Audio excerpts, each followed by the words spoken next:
What is up, everyone? It's Thomas with Real Broker here in St. Augustine, Florida, coming at you live every Wednesday at 8 p.m., going over the market stats, the news you need to know about, think about buying, selling, or investing here in Northeastern Florida. And we're also doing a Q&A. So if you're watching it live or if you're watching the replay, go ahead and leave me a comment and a question, anything that you have regarding real estate here in Florida, Northeastern Florida, St. Augustine, Jacksonville, Palm Coast, whichever one. We're here every Wednesday at 8 p.m. to give you guys the good information. All the news I cover is going to be real estate related. And I think it's really important to know, especially as a realtor and someone that you might potentially be working with, that I know what's going on in the area. Because a lot of times I've heard a lot of horror stories with some past clients where they buy a place and then they find out, one, for example, says, oh, you know what? The First Coast Expressway is coming to my backyard. And I didn't know that when I bought this house. So I would hate to get that phone call from any of my clients. So that's part of the reason why I stay up on all this stuff going on here in Northeastern Florida and Florida as a whole, just so I can provide that little bit of extra value to people. So what we're going to do, like I said earlier, is we're going to cover the market stats first. We're going to go into the news. We're going to start national, then go to Florida, then go to local stuff, and then we'll do a Q&A. So if you guys have any questions as I'm covering anything here, just fire them off in the comments below. Appreciate you being here every Wednesday at 8 p.m. So let us go ahead and take a look at the market insights. Once again, we cover the basic stuff every single week, but I also look at some other things. We actually just had a listing go live in Jax Beach, 1871 Kings Road, sweet listing, pretty new construction within the past couple of years, so you don't have the expenditures. But it's in Jax Beach, so we took a look at the market in Jax Beach, and as you can see here, this is for the entire area. So you're looking at Baker, Bradford, Clay, Duval, Flagler, Nassau, Putnam, St. Johns County. All of those are factored into this number here of where the median sale price is. And that's only up 0.1% since December of 2023. We don't have January's numbers out. They'll come out here in the next couple weeks, but we'll have those out pretty soon. So we'll see how the beginning of the year looks like. But in reality, typically we're going to see this chop up and down, typically when you see the peak of summer and then you come down towards the end of the year. And then really the market starts to take off a little bit in spring. So what I want to do though, and this is something that I covered here, and I probably should have pulled this up earlier, is I want to cover and just take a look at just one little market, which would be the Jax Beach market. And it's pretty amazing when you're looking at single family condos and townhomes, what's going on in Jax Beach. So there's something in the water out there that makes people want to move there. I think it's a pretty sweet little area. Not necessarily my cup of tea, but look at that difference in median sale price in Jax Beach. 11.7% year over year. That's a ridiculous amount. So, $640,000. That's pretty much $66,000 within 1 year's time. That if you would have bought in Jax Beach last year in December, you on average made $60,000 in equity within a year, which is insanity. To have double, this is COVID numbers, right? Double digit appreciation is something that really we were seeing during the COVID time, which, that was part of the inflation that we've had problems with. But the Jax Beach hasn't slowed down. And I think that's also, and let me pull this up here, amongst the other news stories that I have. Let's go here. So Redfin has a really good relocation chart, and this is something that I did want to cover just briefly. So it shows, based on their analytics, they're obviously a major search platform of what people are looking to do, moving to Jacksonville Beach, moving from Jacksonville Beach. You can do this for any area, right? So moving to Jacksonville Beach, the most people that are moving there are going to be people from Miami, people from New York, people from DC, Atlanta, Orlando, and LA. And I wanted to stop here with LA. I think this is going to go up in a major way because obviously what's happening with the fires over in LA, right? So they've had their whole community essentially decimated, schools, where people work, gas stations, houses, everything that you rely to have in your community, it's gone, right? And they're not coming back. So we've heard in California, in LA, in the surrounding markets there, that rents have gone up like crazy. Prices of homes have gone up like crazy because you have such a large population that have been displaced. Now they need to move somewhere, right? So they're moving to parts of, around LA and different areas where they need to put their kids in school. They need to have a place to live. They need a place to rent, whatever that is. So with them being number 6 on the list of people relocating to Jack's Beach, I think we're going to see that number increase a good bit. I think they'll probably be in the top 3 within these next couple months just because it's forced, right? You're either like, okay, I'm going to stay in California. I'm going to pay more for my housing over in this area because the demand has now skyrocketed, or I'm going to look at another area, right? So typically people are moving from California to either going to like Arizona, New Mexico, Texas, and Florida is typically where most of those people are going. So I think it'll be really interesting to see. Here's one other stat too, which really surprised me as well, especially in today's world, right? Is the percentage of cash sales in that neighborhood. Now in St. Johns County, I think it's like 23% right now. So it's nothing crazy, right? I mean, it's a quarter of our market still cash, which is still a lot. But that's pretty normal, I would say. 50% of the sales in Jack's Beach have been cash sales. That's pretty staggering, especially like, I mean, I bet if you were to take out, let me see, I didn't do this, so I'm not sure what this will look like. But if we were to just do single family homes, what does that look like? Okay, so 50% of it for single family homes was cash. All right, and then let's take a look at median sales price for single family homes. So 50% of $728,000 houses were paid for in cash in Jack's Beach. That to me is an amazing number. And also, if you take a look, and I don't have any examples right now, but in like the Jack's Beach area, you know, we're talking about maybe Neptune Beach, you're looking at Ponte Vedra Beach. In that area, you have some high-priced homes, right? Especially when you're in Ponte Vedra Beach. I mean, double-digit multi-million-dollar homes. They're selling for cash. One just sold, and it was only put on the market for comps, $13 million in Ponte Vedra Beach. $13 million bucks, and it was cash deal. There's a podcaster, financial analysis or something, financial advisor. His name's Ed Milet. You might have heard of him. He bought a new construction. It's still being built. I just drove by it 2 days ago. Still being built. He bought a place right on A1A for I think 17 million cash last year. So it seems that wealth in the luxury space is moving to the northeastern Florida area. And I mean, when the average price in California, I mean, a lot of my friends out there sell ship boxes for $1 million bucks. I imagine they're going to look and be like, you know what? Maybe I don't want to live in this area anymore. I think it's going to become a push, you know, when push comes to shove, essentially. So really interesting in that space. We'll see what happens. Of course, I'll stay on top of it. Always taking a look at that kind of interesting data. But any questions about any particular market, we can, you know, even if you want to do it on this call, if you're sitting at home, you're like, hey, I live in St. Augustine South. What's that looking like? We can pull it up here. We can do as good as we can. I know I tried to do it with Volano Beach the other day.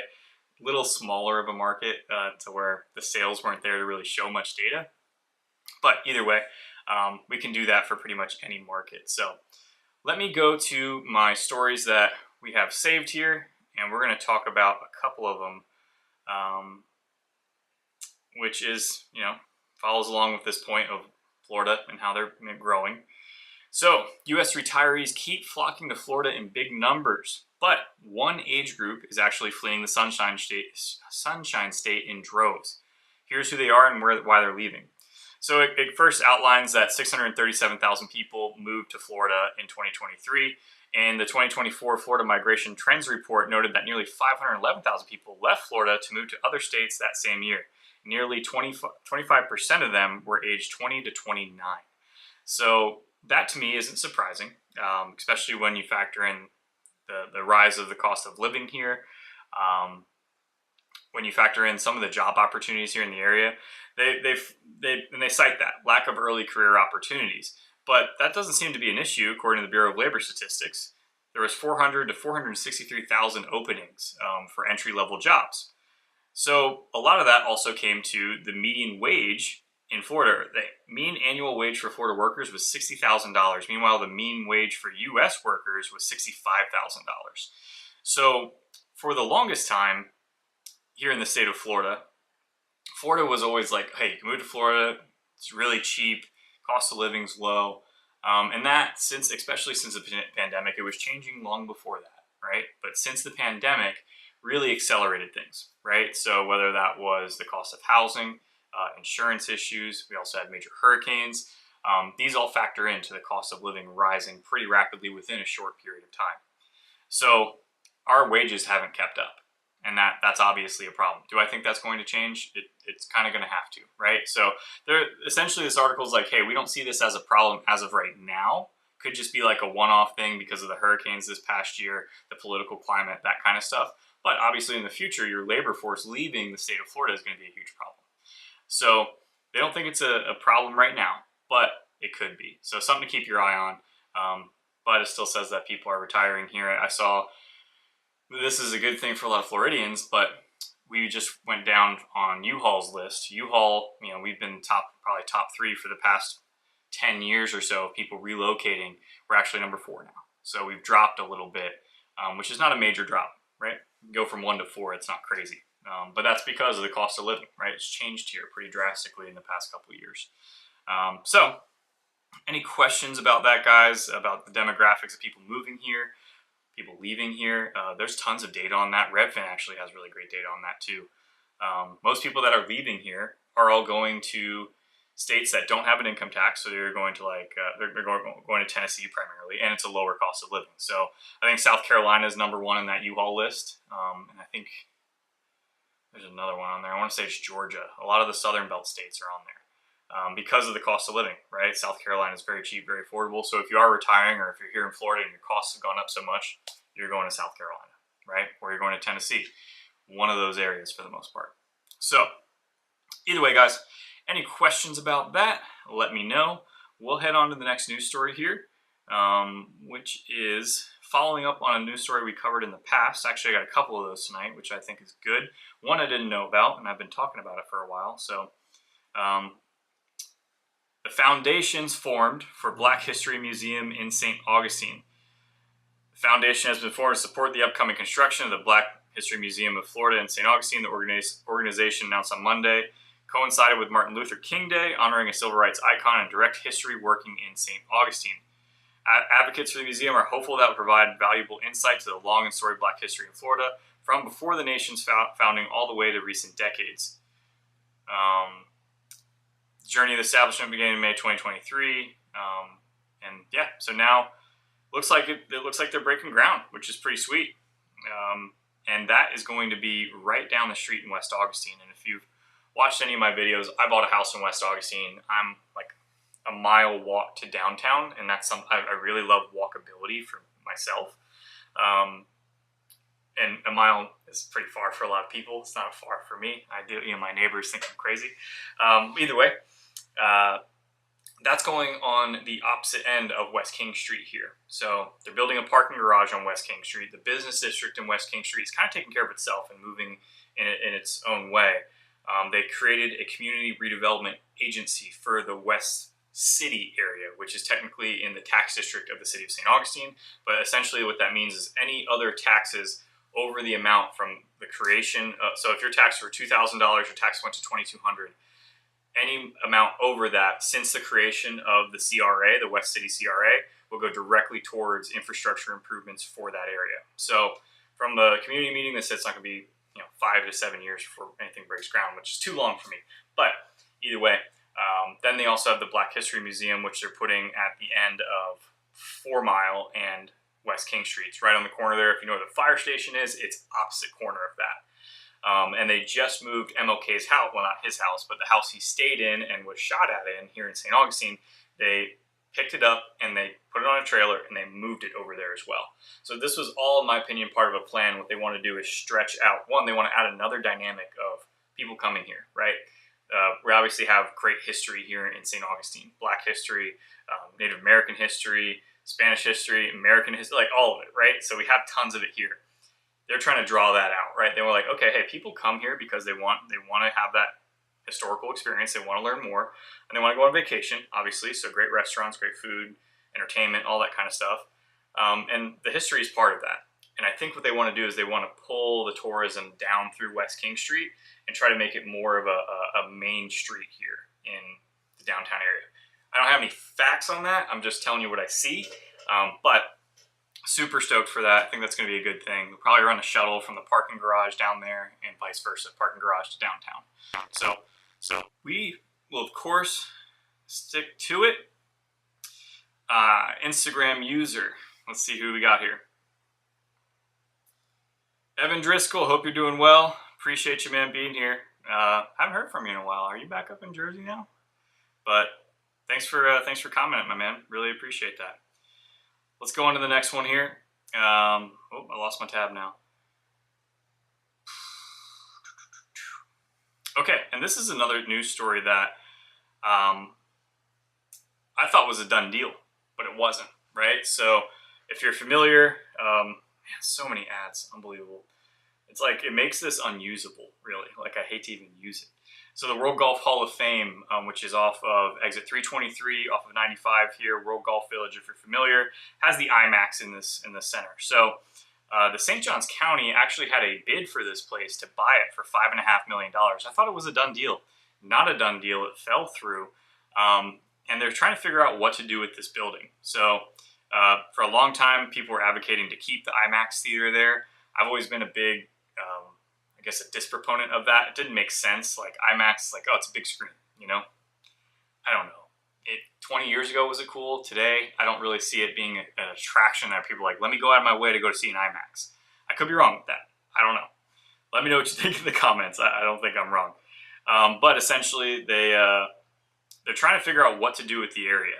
Because if St. Johns County doesn't buy it, well, then a private developer is going to come in. Right? And what is a private developer going to do? They're probably going to turn it into multifamily housing, which in that area, if you're familiar, is already kind of busy. So what they're talking about doing is the nonprofit that runs and manages the St. Augustine Amphitheater and the Ponte Vedra Concert Hall was given 2 weeks to formulate a rough plan for the property.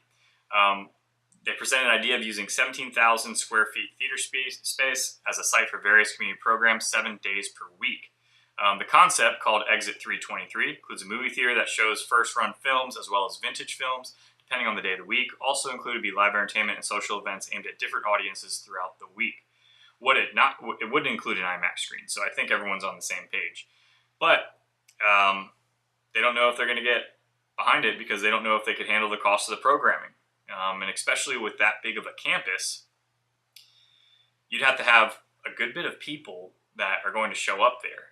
And I mean, I would imagine, the only people best suited for it would be the county government, because they can kind of withhold a little bit of cost, because at the end of the day, they just take tax dollars to do it, right? Or possibly grants and everything. But if someone like a private company has to go in there and handle those costs, I mean, it's a massive space, to be able to take care of. And then also to put events on every single week where, like, in reality, a lot of people, it's almost like we have a bad taste in our mouth. Like, it looks like that. You go down to IMAX in that area, that World Golf Village Center that they're talking about.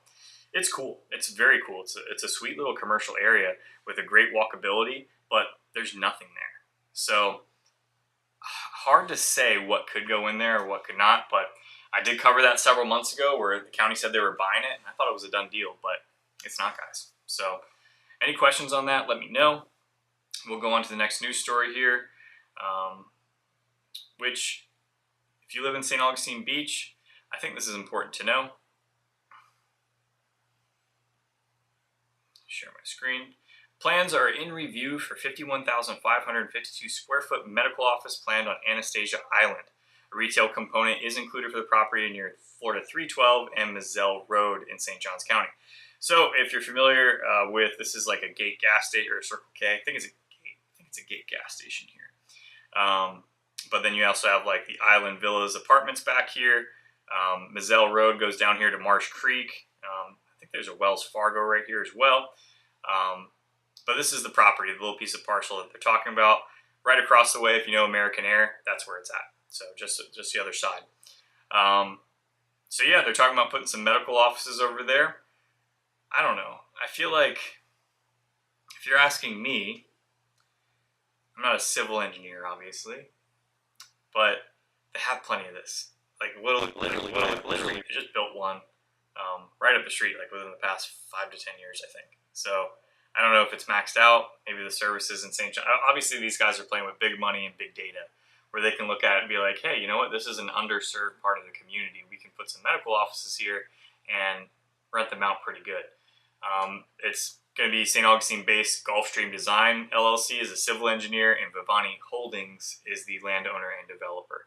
So they got a lot more information than I do, but I think it'd be pretty interesting to put that there. I mean, if they need it, I guess, but it just seems to me like, I don't know, maybe put something, you know what, put another car wash there. You know what, let's get another car wash, maybe another oil change place. What do you guys think? I think that's a good idea. I don't know. Well, all right, I think I got one or two more news stories here, guys. So if you have any questions, pop them in the chat. We're going to talk about Palm Coast now.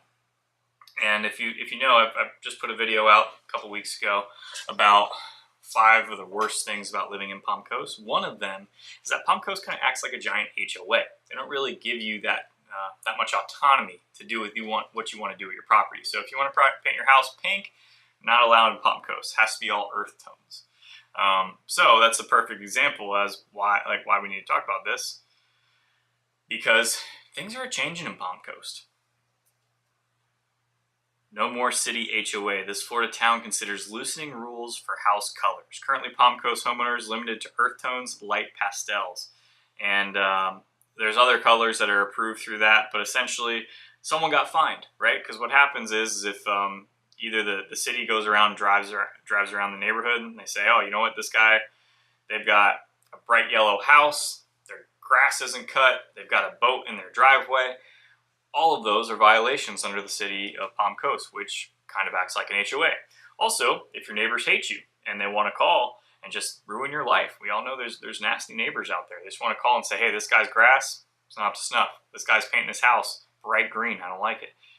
They can call, and then you'll get a fine in the mail. So this lady, she's trying to fight it. She's trying to get back. She's like, hey, listen, I bought this house. I want to make it the way I want to make it because I spent money on it. Totally understandable in my opinion, but City of Palm Coast historically has not been okay with that. That I think is going to start changing just because the demographic of Palm Coast is starting to change pretty drastically.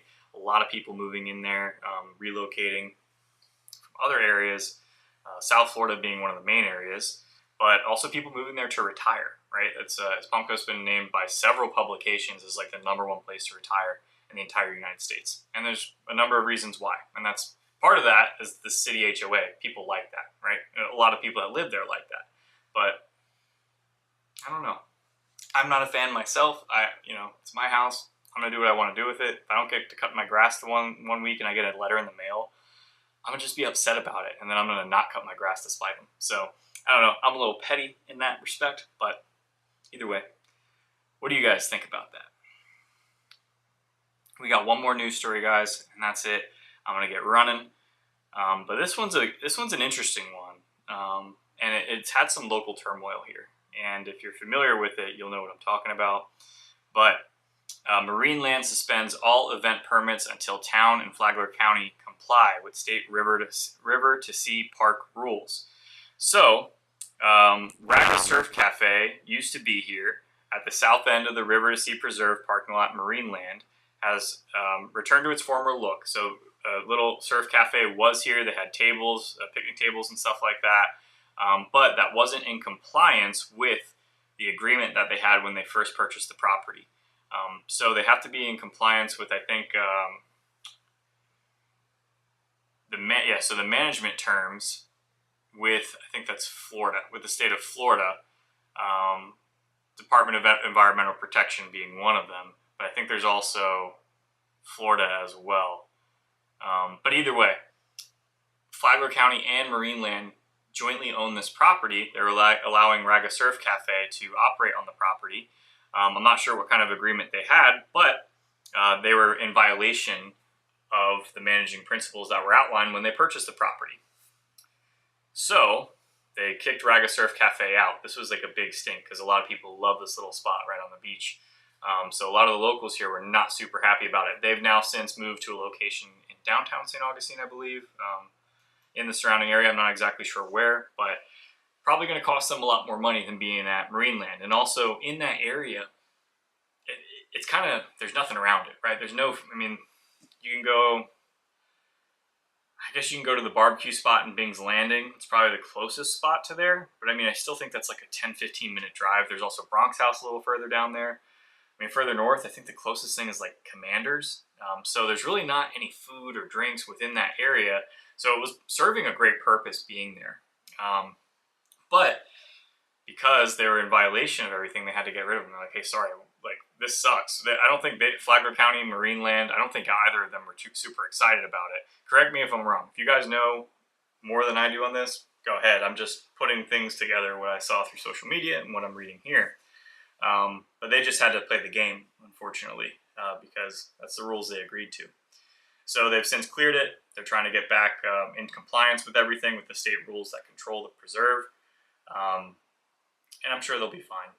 But what are they going to do the next step? Probably nothing, so it's just going to be Marineland down there, which is cool, don't get me wrong, but I thought it was a nice little spot.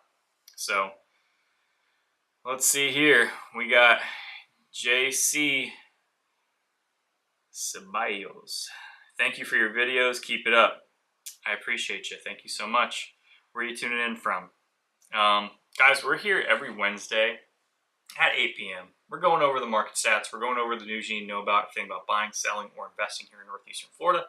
And we're also doing a Q&A. So if you have any questions while you're watching the replay, while you're watching the live, shoot me a message, whether it's on my cell phone or it's on the comments here. I'll try to answer it the best that I can, whether it's a live format or you're watching the replay. I'll come back and answer the comments. So, guys, that is going to be it. Appreciate you guys being here, Evan, JC. Really appreciate you guys and your comments. But we'll catch you next Wednesday at 8 p.m. Later, guys.